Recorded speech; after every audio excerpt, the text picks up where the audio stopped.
You're listening to the Co-Creator Network. When you change the way you look at things, the things you look at change.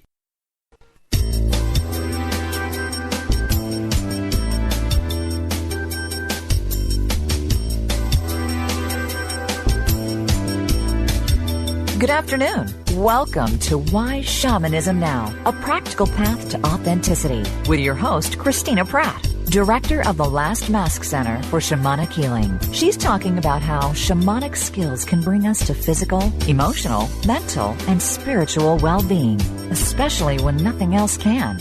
Now, here's your host, Christina Pratt. Welcome, everyone, to Why Shamanism Now. This is your host, Christina Pratt, and I'd like to begin to call in the ancestors to be with us here today. So I call out to all of those who are good and true and beautiful in your ancestral line and mine, not just those of you who are listening now live, but those who will listen at any time, because these ancestors are all of our ancestors, because we are one family, this family of humanity in the eyes of spirit. So I call out to our ancestors, those who bring that which is good and true and beautiful, the legacy that can help us to learn from those who have gone before us. It is on their shoulders that we stand, and may we stand firm today. Stand for what is meaningful, what is true, and what has heart in our lives and in our world.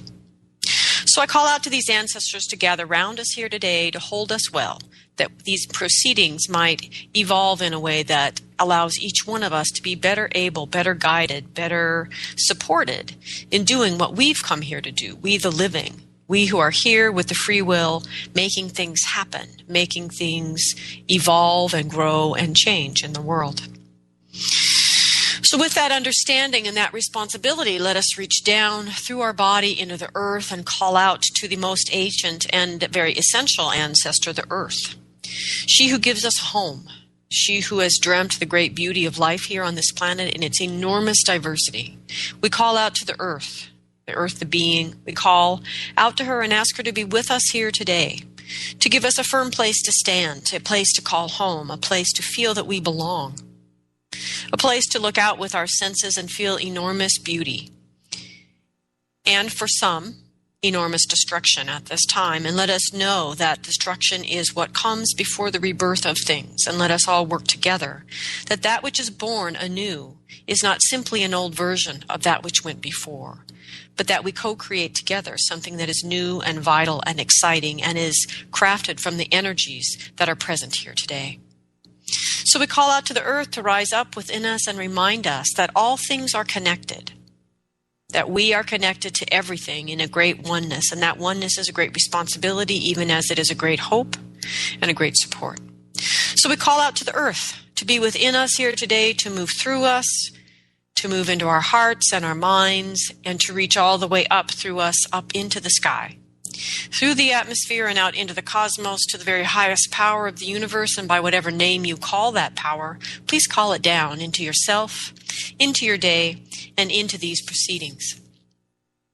So we call out to the energy above to bring us the divine blessing, to bring us protection and generosity and benevolence, to help us to recognize in life the mentors and the champions of our cause, and to allow them to help us. So we call out to those energies from above to come down, to inspire us, to connect with the energies of the earth, and to bring that energy into the wholeness that we call the Tao, from which all life as we understand it in form emerges. And so with the energy from the sky brought down and the energy of the earth brought up and mixed within us, let us open and call out to the space of the heart. And let the spirit of the heart be with us here today. And may the heart be the powerful crucible that it is designed to be, to call up the fiery passions of our belly and the cool clarity of the mind, and to bring those two energies together in a way that neither one dominates, neither one overruns or diminishes the other.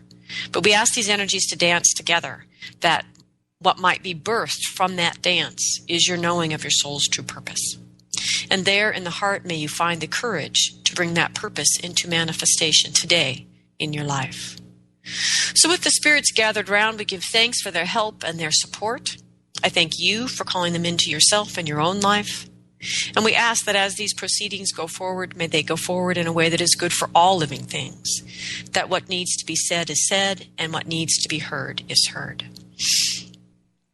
So I also want to give thanks to the infusion of donations to Why Shamanism Now that has been coming in the recent weeks. I greatly appreciate it, and my hope that this show might someday be fully listener-supported is renewed. Thanks to all of you who have taken action. I want to especially thank Rebecca and Indrek and Stephen and all of those listeners who have donated to the show, especially those of you that have donated small amounts. I know that there's a feeling of, oh my goodness, all I have is $4 or 2 rubles or 3 euros or whatever to offer. But every single bit goes to keeping the show on the air. And if 1,000 of you did that, we'd be sitting pretty. So don't hesitate. It doesn't matter if it's a humble offering. If it is an offering of the heart, it is grand and magnificent. And I thank you all. And I also want to thank Dwayne Durad for his inspiration. Dwayne found the show and has been listening to shows sort of randomly, and he stumbled on the Courageous Heart series from quite a while ago, actually, the four shows in a row about the Courageous Heart teachings, and found them to be what he needed. He sent me a letter thanking me with a generous donation, which I'm very grateful for, and just considered it continuing ed. He's going to put it in a line item in his taxes and call it good, and I just was so inspired. I just love the story. So thank you, Dwayne. I hope that your story will inspire others. So if this show is meaningful for you in any way, even if it irritates you, but if it moves you in some way, then you've been moved in the heart. And I ask you to act as we are taught to act through shamanic teachings, to act from the heart in some way to strengthen the show, either to donate or to send in questions. I've been getting great questions, wonderful ideas for new shows, and to share the show with others and to help the show continue to grow. Even those of you that are internet savvy, liking the show, linking it to your own website so that your website links back to our website. All of these things help Google find us. And if Google can find us, other people can find us, and other people can find us, we might all be able to change the world. And that would be a very cool thing. So I want to thank you all for all the many things you're doing to help me keep this show on the air. And we give special thanks to Co-Creator Network just because they're cool and we like them. So for those of you that don't know how to support the show, go to whyshamanism.com and click on the support button. You can donate online, or if you are insecure with that, which is perfectly fine, we don't care, go ahead and send me an email, Christina@lastmaskcenter.org, and I'd be happy to give you an address to mail a check. So thank you all, truly. So today, the show is inspired by another listener's questions, and the show is basically, so what do you do after a shamanic healing? And so the show today is about integration and following up after shamanic healing experiences. And we are live today. I'm here with you in person, and you are invited to call in at 512-772-1938, or you can Skype from the co-creatornetwork.com site, or you're always welcome to email me at Christina@lastmaskcenter.org, which, by the way, is also the website, which, if I had it up to date, would have all of the upcoming classes. So I thought I would mention this really quickly because I've just been utterly and completely delinquent in keeping the site up to date. But for those of you that email because you want to study with me, 2 ways to study with me are beginning. The first year of the 4-year training is beginning in October here in Portland. It will meet in October, January, and April for 3 3-day weekends. It is a non-residential workshop, so the price is greatly dropped because room and board are not included. And so that is an option for you to begin the 4-year cycle with me this year. And then there is a simpler step for those who are local. That is a 9-month, 1 Friday, 1 Saturday a month for 9 months. If you give me 9 months, I'll give you a new life. These are basic skills for living well in the world. They are based on the shamanic journey, but it is not shamanic training per se. It's really a training about how to be a human. And for those of you that just want to get your toe in the water and are not ready to dive into 4 years of training, this is a great option for working with me and just seeing how the teachings feel in your life. And then for more advanced practitioners, there will be an ancestral healing training offered in the winter November or December, and also a renewal and restoration for practitioners of any kind who journey, called Outlaw Shamanism. And this is about working with ritual and ceremony for ourselves and our own restoration. And the outlaw piece is about understanding when do we break the rules of tradition or of our teachers that have given us because the rules aren't working. And when do we stick to the rules no matter how hard it is? And how do we know the difference? So that's what's coming up here at Last Mass Center. So back to our... I won't have to give you those announcements if I can just get my website updated. But anyway, it's not, so there we are. So today, we're answering the question, so what do I do after shamanic healing? So I had an exceedingly practical version of this show developed, and then the weather changed, frankly, and I got out of that very practical summertime yang place and shifted a little bit into what is more comfortable for me, which is a little more internal, and thought, let's look at why we even have to ask that question, because that is really what underlies our inability to truly harvest the deep benefits shamanic healing has to offer us. It is the reason we still can't seem to figure out what a real shaman is and what they do, and understand ourselves inherently how to follow up. And I don't mean that in a judgmental sense.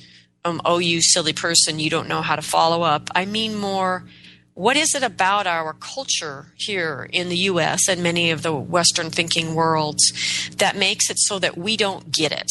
I mean, on a really deep level, people, we don't get it. So why? Why do we have to ask, what do I do after shamanic healing? Now, the first reason is because shamanic healing means many, many things. So shamanic healing encompasses all the different ways of bringing energy back to a person that should be present in their energy body, and for whatever reason the energies are not. So this could be something as fundamental to a person as a fragment of their soul. It could be something important to a person's energy body, some sort of chakra energy or archetypal energy or some sort of energy that is meant to be resident in the body but is not. Because of some kind of loss or theft of energy.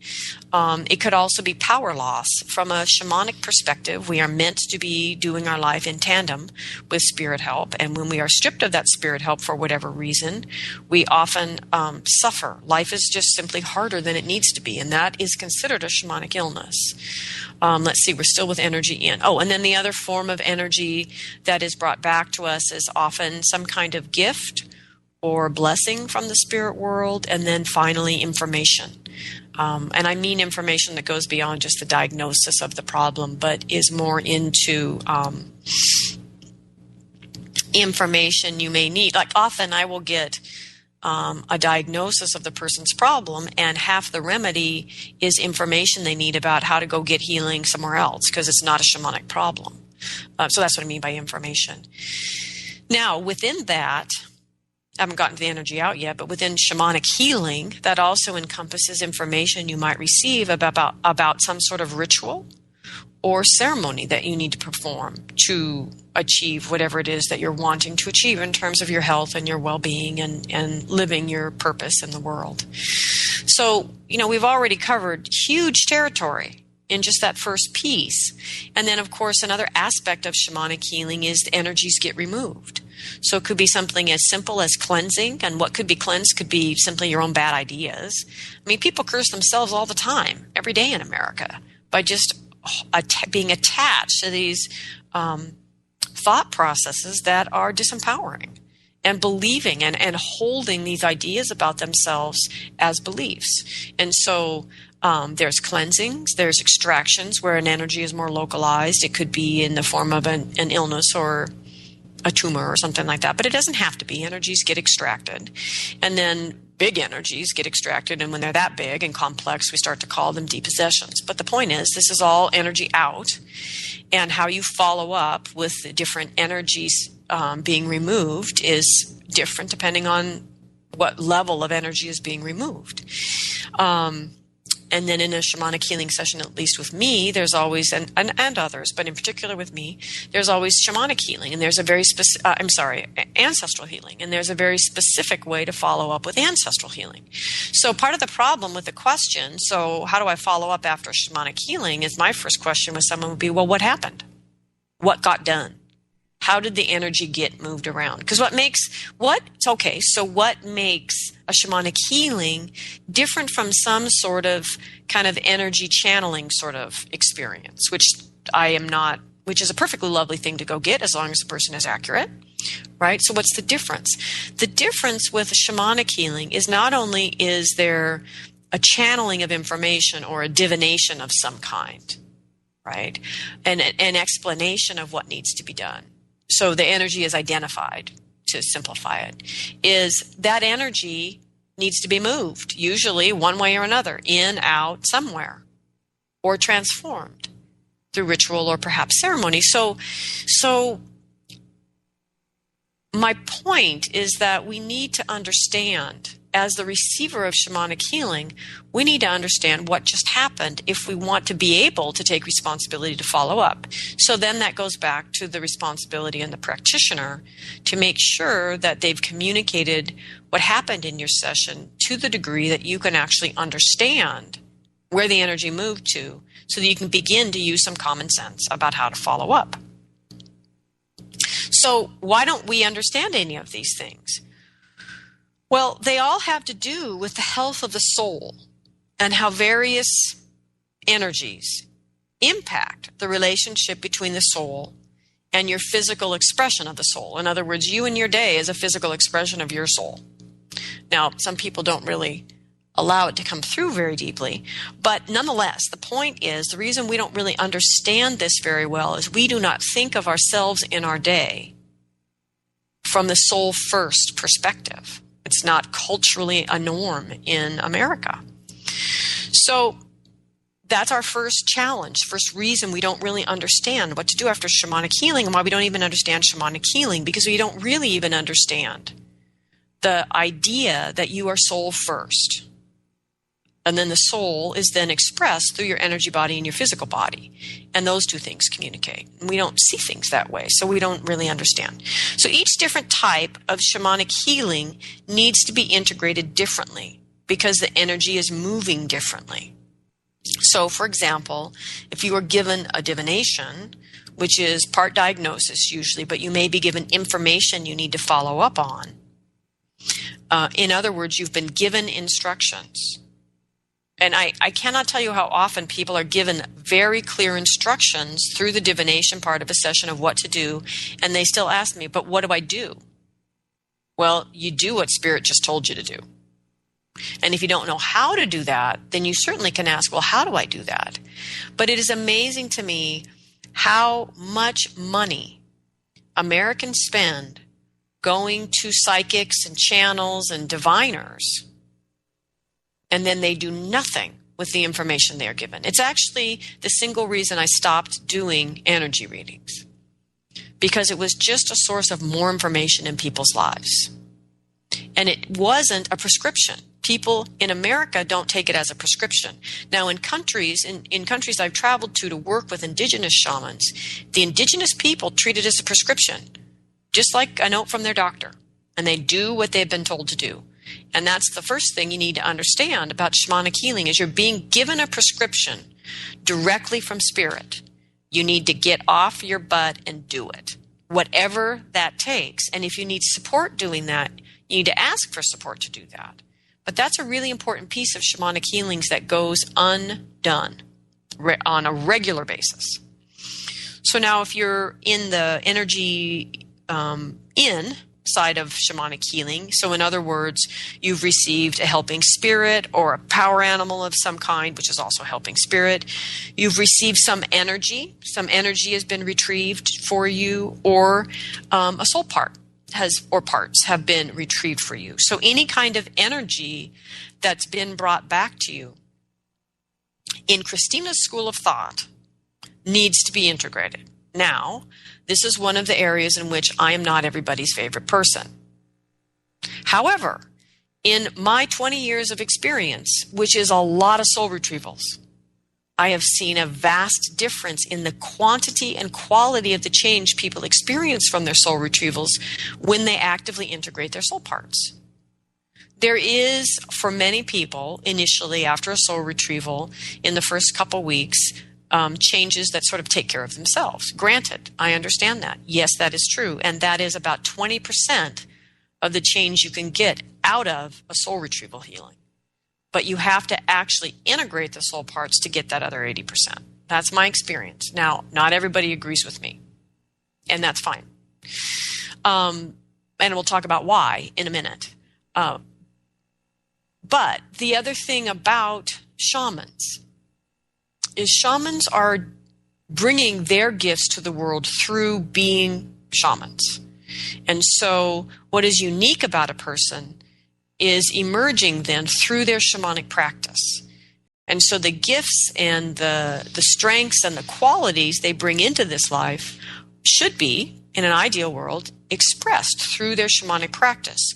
So integration is one of the strengths of my practice because it's it's an expression of my gifts and skills as a person. And so the abilities and qualities that allow me to do that well with my clients have been part of my life forever. So that's how I work. You might work with someone who's great at bringing energy back for you, but really doesn't have the skills to do the integration. And in that case, I hope you have an exceedingly good therapist. Because there are other schools of healing, other modalities of healing that are high in their capacity to support you in integration. So, it just depends on the person.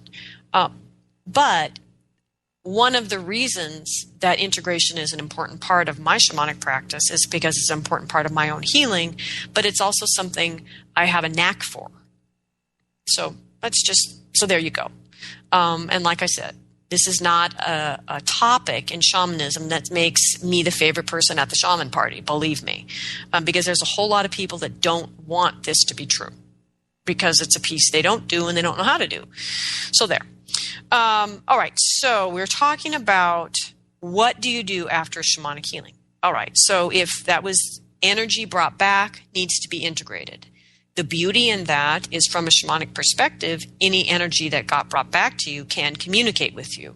And in communicating with you, the energy and you can determine what needs to be done to help it to integrate. Now, you need to understand conceptually the integration, but once you have that, if you have an ability to tune in, you can integrate the parts. It's not hard. You just need to understand it and have the patience and the creativity to do it. Now, so number 3 would be energies that get removed, like cleansings and extractions and depossessions. Now, granted, these are on a highly increasing scale of severity here, but nonetheless, if energies are being removed, bottom line, as an energy being, you allowed them in. That's the bottom line. No energy gets in. It's a lot like vampires, right? They can't come in if you don't invite them in. That's how this kind of energy works. Invasive energy is opportunistic. And somewhere in your own negative thinking, in your own unresolved issues from your childhood, in the parts of yourself that you have neglected to bring into the shining, warm, brilliant light of your consciousness and your heart in this moment, potentially becomes a way in, an opportunity. Invasive energies are, at their core, lazy and opportunistic. And so when I have worked with indigenous shamans, the one thing they all say is your greatest protection is your ability to be 100% present in your body, in the moment, with your spirit help. And to not have energy deflecting into these unresolved issues from the past. So, what that means then, in terms of following up from any kind of shamanic healing that is removing energies, is your follow-up needs to be to find the opportunity. I talk with people about it as the window or the door. What did you leave open? What in the house of you did you leave open so that this vagrant energy could wander in and take up residence and then begin to tear up the house? I mean, you did that because it is your body. No one else is responsible for you and your body and your presence here in your life. It's not that you are to blame. It's that you are accountable for yourself. And so finding the door or window, metaphorically speaking, that is open, and understanding what you need to do to close it. What belief do you need to release and replace by a higher belief that resonates more clearly with the truth? What old issue do you need to resolve?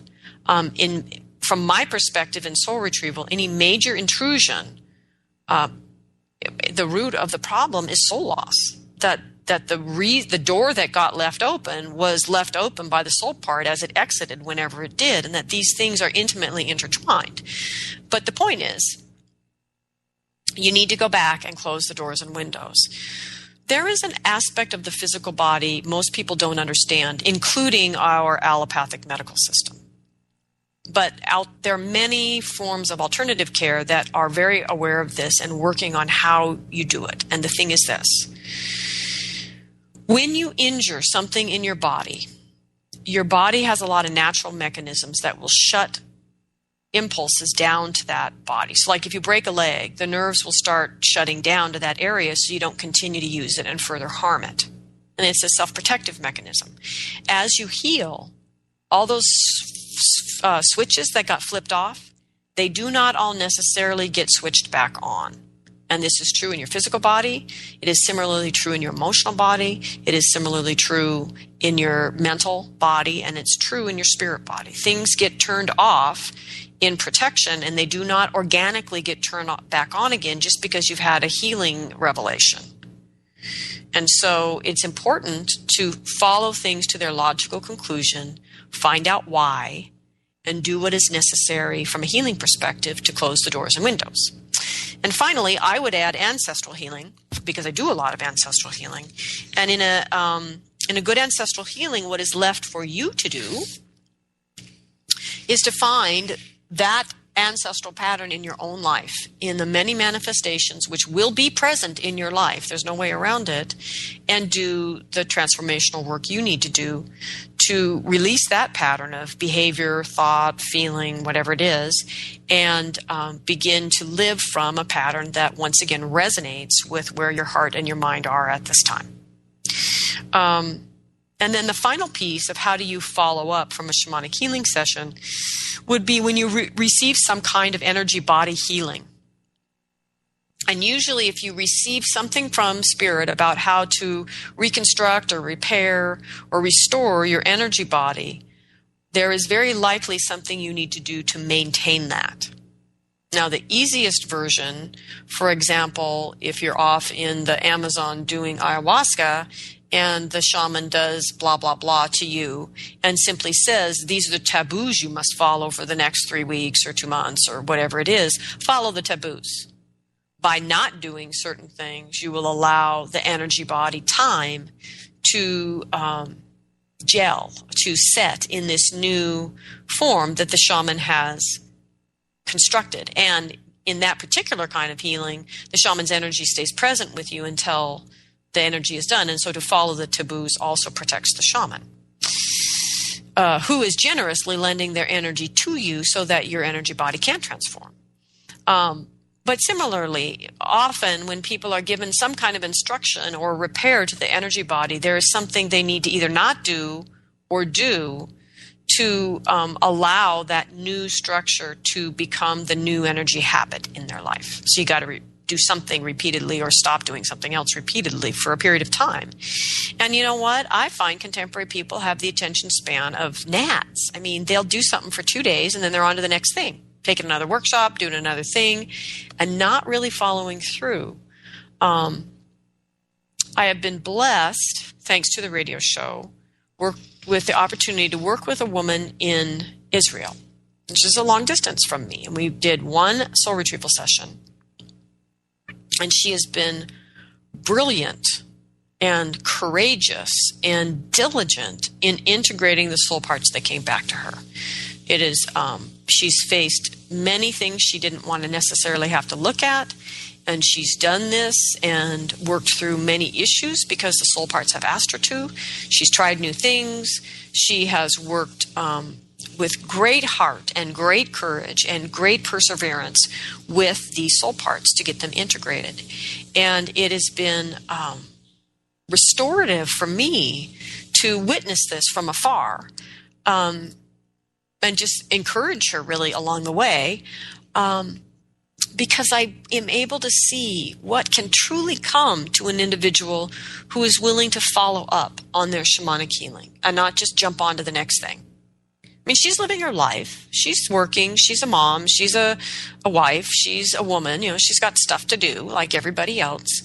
But she's made this a priority for 2 months, and it has utterly and completely changed her life, and has been an absolute honor to observe this once again, that if we commit to that which we have received from Spirit through the shamanic healing, and we follow all of it to the logical conclusion within ourselves, and we support the changes that need to be made in the energy body to make it so, then our lives can be changed by a single shamanic healing, assuming that the healing itself was done well. But that's going to be our assumption throughout the whole show today. Okay. So, now, many contemporary practitioners don't believe integration is necessary. And this comes mainly from two stances. One is ignorance. And I mean this in the most innocent sense. They're contemporary people. They've just learned about shamanic healing. This is what their teachers taught them, and they don't have enough experience, or are not being told by their helping spirits because they're not asking the questions that this is necessary. So they trust their teachers and they go forward, and they balk at the idea that integration would be necessary. And so there are many people out there who mean well and are trying to do good shamanic healing. They just are uninformed about integration, the potential and the possibility in it. So I mean ignorance in the best sense of that word. They just simply don't know. And so they can't be held accountable for what they just don't know. Now, the other reason, though, is much more important of why people believe integration isn't necessary. And that is because traditionally, integration isn't necessary. And that's a really important thing to understand, because many people many contemporary practitioners feel that they draw their power and their right to practice from a tradition. In other words, the idea that I have been, this is hypothetical, by the way, the idea that I have been selected by a Lakota medicine person to study with them for however many years and have been, given certain teachings that I now have the right to take out into the world and to teach is what gives me the power to practice. This sort of indigenous stamp of approval. And so tradition then becomes exceedingly precious for the wrong reasons. I think tradition is exceedingly precious. It's exceedingly important. Do not get me wrong, but understand what I'm saying. Every healer, every shaman, we'll just stick with the shamans, every shaman must validate their right to stand up and do the shamanic work they're doing from themselves and their own relationship with spirit. This is not about claiming traditional lines. This is not about, my grandfather this or 18 generations that. Because we all know people in very deep lines of inheritance that do not merit or deserve that which they have inherited. And this is true in shamanism as well. So the fact that I have 19 generations of shamans in my family, which I'm not aware of having, but hypothetically, that fact means nothing relative to me. My work, or the work of any shaman, must stand up and be validated by its merit. And the merit of any shamanic healing is going to come through the relationship between that individual in present time and their relationship with spirit. One of the most valuable things about tradition is that it strengthens our ability by teaching us how to make a relationship with spirit. So again, tradition is golden. I'm not saying tradition is a bad thing. I'm saying the misuse of tradition is an abuse of power. To claim your value from some collected stamp of approval from training with this shaman here and that shaman there and this medicine person here, without being able to deliver the goods, is an abuse of power. And so to you now, so back to, let me get off that soapbox. Sorry. Let me climb it down. Okay. Off the soapbox. Back to the point. Tradition as a reason we do not believe in a need for integration. Okay. Why? Why did traditional people not need to integrate? Now, this is a really important thing to understand because it goes back to the question of why we even need to ask, how do I integrate my shamanic healing? An indigenous person, let's talk about pre-contact people, because it's a little confusing today because there's a lot of indigenous people whose lives and cultures and way of viewing the world are completely changed by the dominant culture. So let's just talk about pre-contact indigenous people, shamanic people. So why didn't they need to integrate? Why didn't they need the same reason they didn't need to ask, what do I do after shamanic healing? Because when an indigenous person, a pre-contact indigenous person, experienced some kind of shamanic trauma, it was noticed.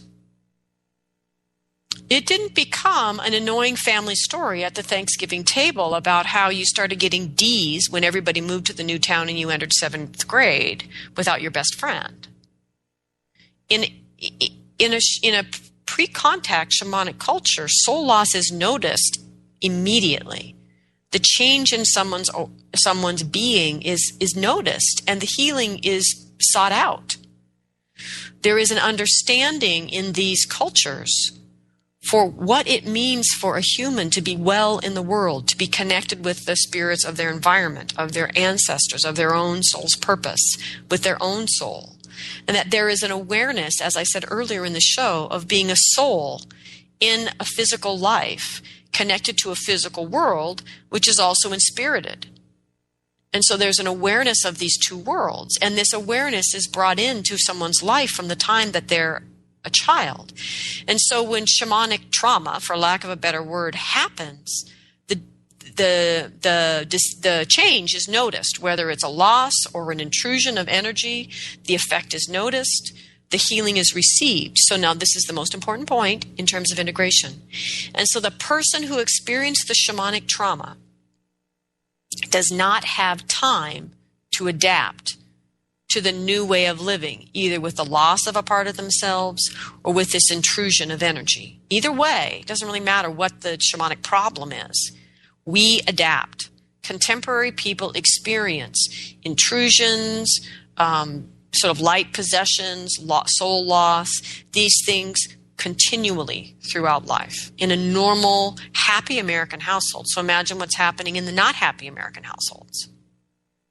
Right? I know 2 kids who were raised by meth-cooking, drug addict parents who lost their kids to the social systems for obvious reasons, only to have the children adopted by the grandparents and given back to the parents. And all the grandparents have done is become a way to subvert the system to get the kids back to their drug-addicted children, because the grandparents aren't willing to see the truth about their own children and are thus creating damage in the life of the grandchildren. Now there's soul loss all around for all of these people. But the point is, this is a normal contemporary family, right? And so in an indigenous culture, the trauma is noticed. The healing is received within a reasonably short timeline.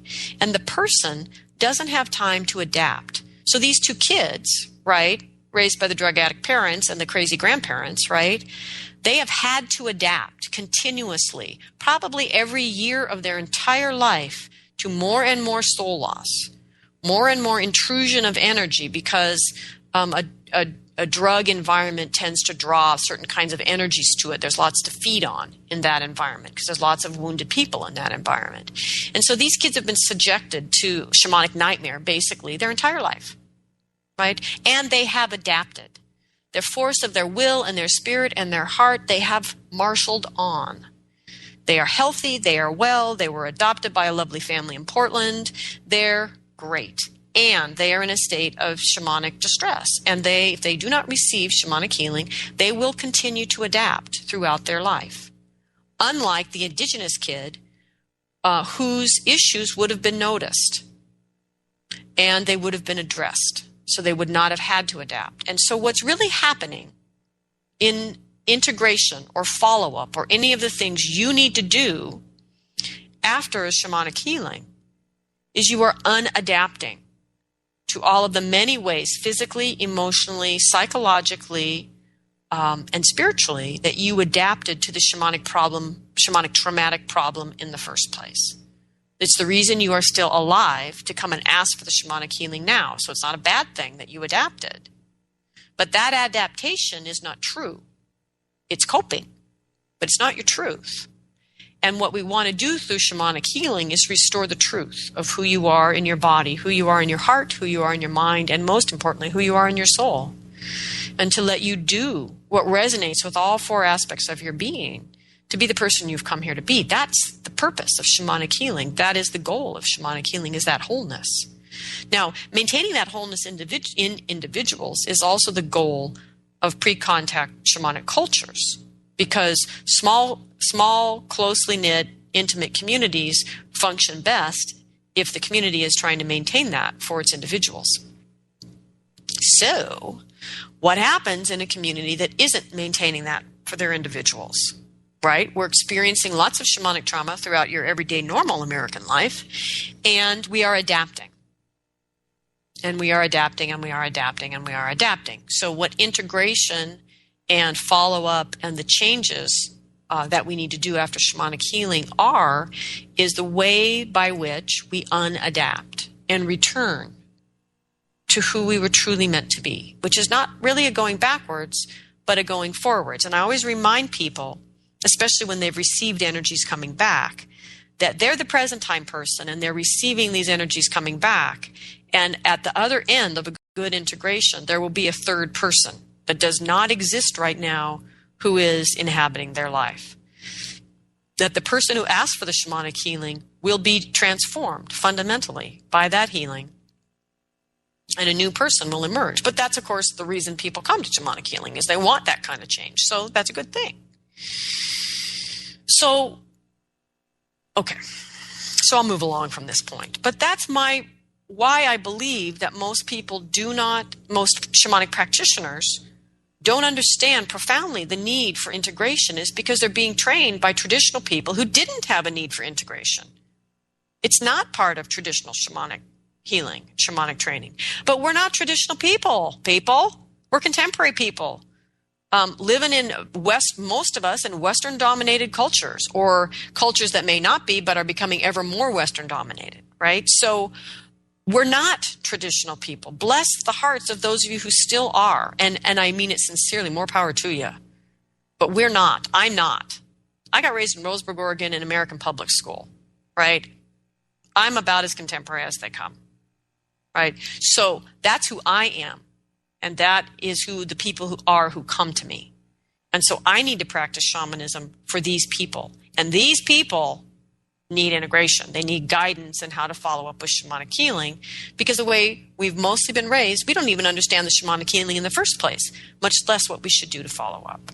And there's a legitimate reason for that. And that's all I'm advocating for today, is for us to wake up and understand where the traditions don't cover the current reality, which means we need to, with spirit, create new traditions. And this is the essence of my practice, is where do we need to create new traditions, and where do we honor the old traditions, and how do we use the old traditions to help us understand the questions to ask and the structure by which we do create new traditions. But that's what Last Mask Center is. It's a new tradition. It's shamanism based on the past, on the shoulders of the ancestors, for contemporary people, and the versions of all of the old problems humans had before that are the contemporary versions. And how do we use shamanic healing to address us here today without being made to feel wrong somehow that we're not traditional first contact indigenous people, right? We're a mess, but we can get fixed. We've got the help of spirit. Nothing's impossible. So, for the rest of us, we are energy bodies living in an energy world. And while at the same time, we are physical bodies living in a physical world. All the while, spirit in the shamanic sense, is infusing all of it with an unnameable life force that makes all things alive. So as contemporary people, we sort of have no idea what that means. But in the simplest sense, and this isn't simple in the day-to-day, but in the simplest sense, you are a spirit body, a mental body, an emotional body, emotional or heart body, and a physical body. And these bodies all play a part in your energy body. And your energy body is part energy structures like energy meridians and chakras and the things that have been noticed time in and time out by people, and are part energy that follows your thoughts. And so your energy body is part structure, in quotes, and part you. What you're thinking. What are your thoughts right now?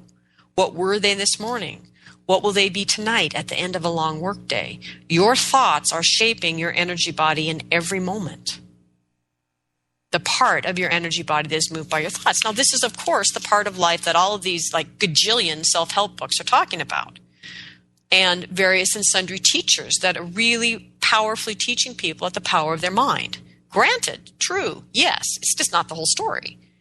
Because that body of the mind then and its effect on the energy body is also affected by the energy of the heart. And the energy of the heart is not dominated by the energy of the mind, by the way, people. And nor is the energy of the physical body. They can be distorted by the mind, but not ultimately dominated. And ultimately, in all of this, of course, is the energy of the spirit. And all of these energies come together in your energy body, to say nothing of the simple structures that already exist. In other words, you cannot decide with the power of your mind that your heart chakra is a problem and you don't want one. So you're just going to will it away through your meditations. It doesn't work that way. It's a structure. You can certainly suck all the energy out of it. So it's not a very healthy heart chakra, but you're still going to have a heart chakra. It's a structure, right? So the part of your energy body where the form follows your thoughts can certainly distort or enhance, but it can't destroy the structures. Our mind's really not that special. Anyway, moving right along, back to integration. So, all of these bodies play a part in your energy body. So what is my point? My point is that we don't know what to do after a shamanic healing session because we don't know how to deal with the soul in the first place, even when everything is great. We certainly don't know what to do when things go sideways. So what do we do after a shamanic healing session? That is the question of the day. Well, that depends on what happened in your session. And it is the practitioner's responsibility to make sure that you understand what happened to the best of their ability. And this isn't true with indigenous practitioners because indigenous people already have a context for shamanic healing, so they don't need things clarified. They understand what it means to say, the soul part that got lost when you fell down the cliff into the river and were left there overnight by yourself, fending off wolves with a stick. Your soul part that left when that happened has been returned. And you go, okay, great, thanks. Right? Because that just happened a few weeks ago. You're still mending your physical wounds. And now that your soul part is back, they're going to heal even better. And there's a context for what it means to have a soul part come back and how that will affect the healing of your body. We don't have that context. That's why we don't know. So anyway, Stacia asked in an email to know more about soul retrieval and how and why spirits attach to themselves. Now, I love this question. It's a beautiful question. There's nothing wrong with this question, but what I love about this question is it really beautifully shows what is going on for a typical American who might have the courage and trust a friend and be willing to go and do a shamanic healing, is you have no context for the healing. Because the simple question of I want to know more about soul retrieval and how or why spirits attach themselves to us is a question where it's about apples and oranges, but the person asking doesn't have enough context to know that. That's where we are in beginning to engage with shamanic healing. Now, we should definitely engage with shamanic healing, but we need to understand. So part of her question is, what is soul retrieval? What is a soul part? How do I integrate my soul parts?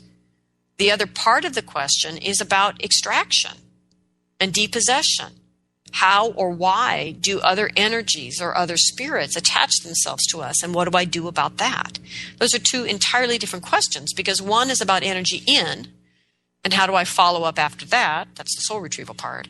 And the other is about energy out. What do I do to follow up with this extraction or depossession work that was done for me? And then we haven't even gotten into the ancestral healing follow-up. So the important thing then is to understand if there are energies that have been brought back to you, that were originally resident in your energy body. Any energy that was part of your energy body can communicate with you. And it can tell you what it needs for you to start doing or stop doing so that it can integrate. And that is integration in the simplest sense of working with the energies that are brought back to you.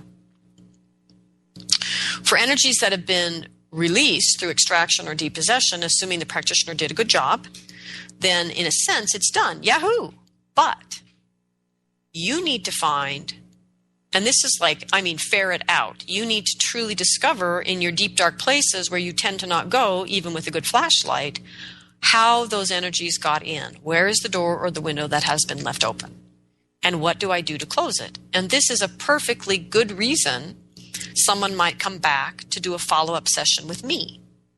If they had an extraction or depossession with me and didn't know how to find the opening that allowed those energies in, then that would be another session. And that would be the purpose of that session, to explore that, to ask Spirit to help illuminate that for us and to give us a path forward for that particular person to close that particular window or door in their life. Okay. So Stacia continues in her email. I still feel a bit confused by the meanings of the places where the shaman went. So this would probably be the lower world and the upper world and the middle world. Well, in general, since this is about energies coming back to you, it doesn't really matter if you understand that part. It'd be nice if you did, but it's not really important. The important thing is the energies have been brought back, put back in your body. They're here right now with you in the middle world, and you need to be communicating with them. There isn't necessarily any inherent meaning in whether the shaman went to the upper world or the lower world to find your soul part, other than the fact that it wasn't with you. And that's the important thing about soul loss, is it's not there. So now shamans journey very differently. They get messages very differently. For some shamans, where the parts are found is very important, but they should have communicated that importance to you. It would be that context is relative to the shaman, and they need to communicate that, not universally relative to you. So for me, when I'm journeying for other people, I have no sense of upper world, middle world, or lower world. It's not important to me. What's important to me is where the parts are found and what the energy is like there, because that helps us to understand not only why the part left, but what it takes to free the part from that location is foreshadowing of what it will take to integrate the part. So for me, where the part was found is important, not in terms of what is the exact memory from my life that kind of coincides with that, but more because as a metaphor, it helps us to understand the part better and understand the integration. So Stacia also asks about gifts. What do I do with these gifts? And that, of course, depends on what the gifts are.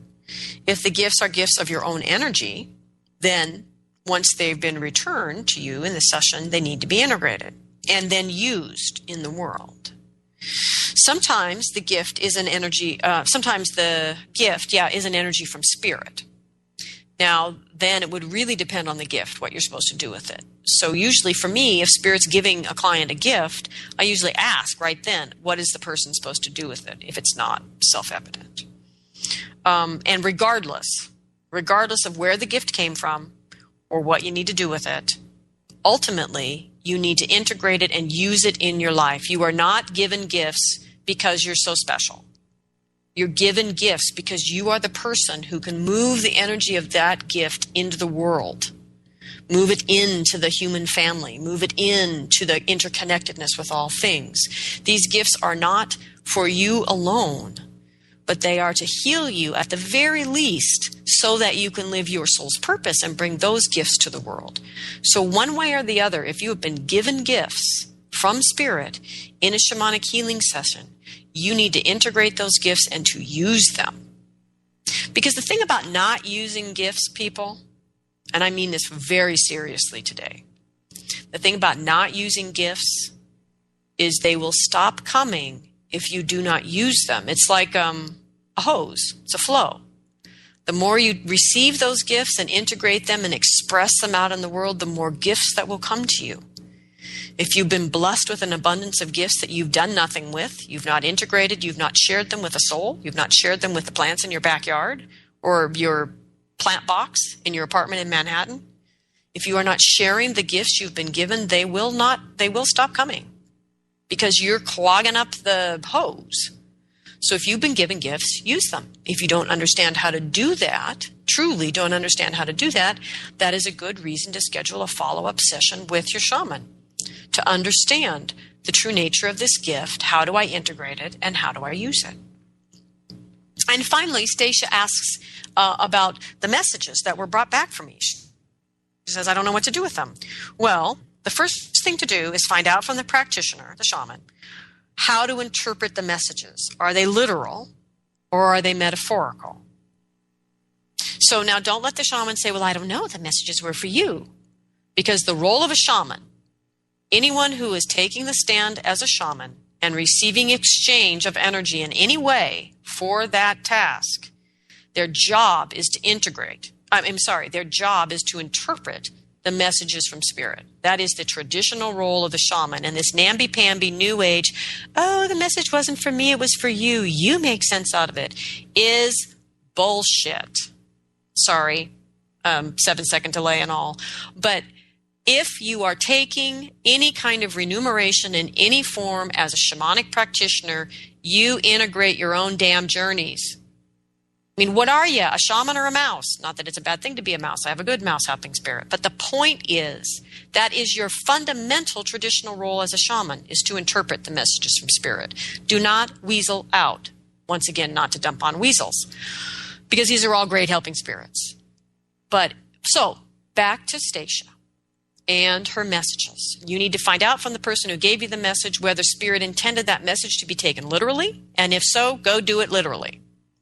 Or was the message meant to be taken metaphorically? So what if the message is give birth? Okay, it's a really big deal whether that message is meant to be literal or metaphor. Okay, so you see my point? So do your best to act on the message. If you can't figure out how, once again, another reason to go to the shaman to find out how. It's another reason to have a follow-up session with a shaman. Now, everybody, all together now, even better than having a follow-up session with the shaman for all of these things, learn to journey yourself. Because if you learn to journey and had a working relationship with even just one helping spirit, you could take every single one of these questions in today's show to your helping spirit and find out precisely what you were supposed to do to follow up with your shamanic healing session. And this, people, is my challenge to all of you. If you have been listening to this show for more than 6 months or more than 6 months worth of shows, and you do not know how to journey yet, and you do not have one helping spirit, then get yourself to a class. Learn how to journey and develop your own relationship with a helping spirit. And so that's my challenge for you here today. I had a harder challenge for those of you who already know how to journey, but I'm running out of time.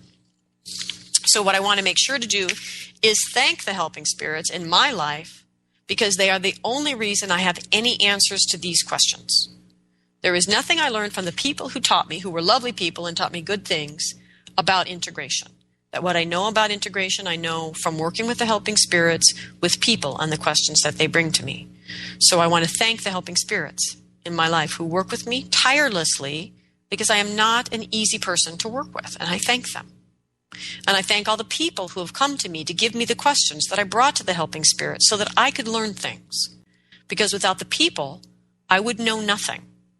Without the people that gave me the reason to act as a shaman, I would have nothing to offer. And this is what it means that the shamanic teachings belong to the people. Because without them, there would be no questions. Without the questions, there would be nothing to take to spirit. And without spirit's answers, there would be no traditions. So I give thanks to everyone in that circle that allows us to be co-creating with Spirit in our life here today. I give thanks to the ancestors for being with us here today, the earth below, the sky above, and the heart that unites us all. I give thanks to Stacia and all of the other listeners who asked these humble questions. What do I do with the shamanic healing? And I give thanks to the helping spirits that have answers for all of those questions. Thank you, everybody, and have a great week.